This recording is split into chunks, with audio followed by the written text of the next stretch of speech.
Breaking news आ रही है। ओडिशा के बालासोर में हुए ट्रेन हादसे से जुड़ी ओडिशा में खोर्धा रोड डिवीजन के डीआरएम रिंकेश राय ने हादसे के पीछे बड़ी साजिश का शक जताया है। प्रेस कॉन्फ्रेंस के दौरान उन्होंने यह आशंका जताई कि सिग्नल सिस्टम से छेड़खानी कर इस हादसे को अंजाम दिया गया। उनका दावा है कि बिना छेड़छाड़ के सिग्नल ग्रीन नहीं हो सकता।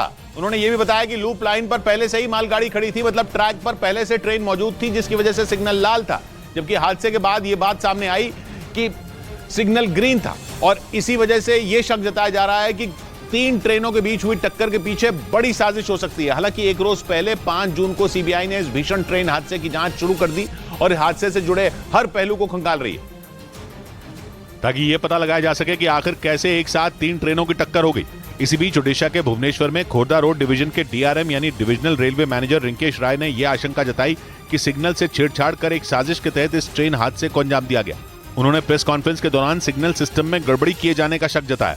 टेक्निकली ग्रीन हो ही नहीं सकता है, तो वो लाल हो जाता है अनलेस एंड अनटिल कोई उसको टेम्पर ना करे। डीआरएम रिंकेश राय ने दावा किया कि लूप लाइन पर पहले से ही मालगाड़ी खड़ी थी, जिसकी वजह से सिग्नल लाल था, जबकि जांच में यह बात सामने आई कि हादसे के वक्त सिग्नल ग्रीन था, जिससे कोरोमंडल एक्सप्रेस लूप लाइन पर खड़ी मालगाड़ी से टकरा गई थी। इस बीच रेलवे सूत्रों के मुताबिक इस बात की भी जांच की जा रही है कि कहीं मरम्मत की वजह से हादसा तो नहीं हुआ, क्योंकि हादसे वाली जगह के पास रेलवे लाइन में रिपेयर का काम चल रहा था। 2 जून को ओडिशा के बालासोर में एक साथ 3 ट्रेनों की टक्कर हुई थी, जिसमें 275 से ज्यादा लोगों की मौत हो चुकी है और बड़ी संख्या में लोग घायल हैं। इस भीषण हादसे की जांच सीबीआई को सौंप दी गई है।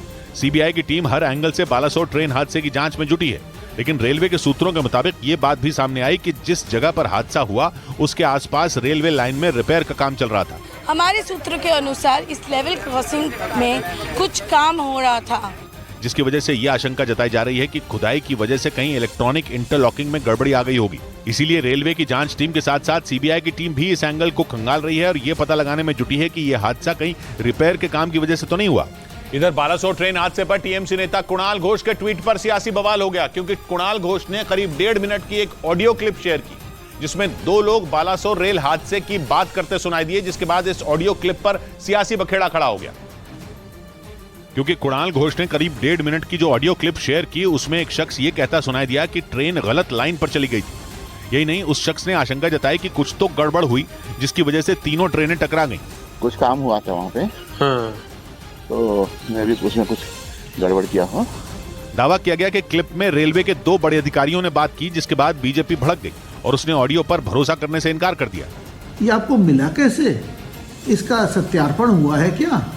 बालासोर ट्रेन हादसे की जांच सीबीआई के पास है, जिसका टीएमसी ने विरोध किया और अब इस नई ऑडियो क्लिप की वजह से टीएमसी और बीजेपी आमने सामने आ गए। उधर अमेरिका के वर्जीनिया में हुए प्लेन क्रैश मामले में पायलट पर लापरवाही का आरोप लगा। अमेरिका के अधिकारियों ने दावा किया कि दुर्घटना से पहले विमान का पायलट अपनी सीट से फिसल गया था और उसकी लापरवाही की वजह से हादसा हुआ था, जिसकी वजह से अमेरिका के वर्जीनिया में प्लेन क्रैश हो गया और 4 लोगों की जान चली गई। पश्चिमी मीडिया ने दावा किया कि यह प्लेन वर्जीनिया में जॉर्ज वॉशिंगटन नेशनल फॉरेस्ट में क्रैश हुआ, जिसका पीछा एक F-16 फाइटर जेट ने किया। इस दौरान प्लेन के पायलट से संपर्क करने की कोशिश की गई थी, लेकिन प्लेन के पायलट का कोई जवाब नहीं मिला और थोड़ी देर बाद प्लेन क्रैश हो गया। अब इस मामले में अमेरिकी अधिकारियों ने दावा किया कि दुर्घटना से पहले विमान का पायलट अपनी सीट से फिसल गया था, जिसकी वजह से उससे संपर्क नहीं हो पाया और उसकी लापरवाही की वजह से हादसा हो गया।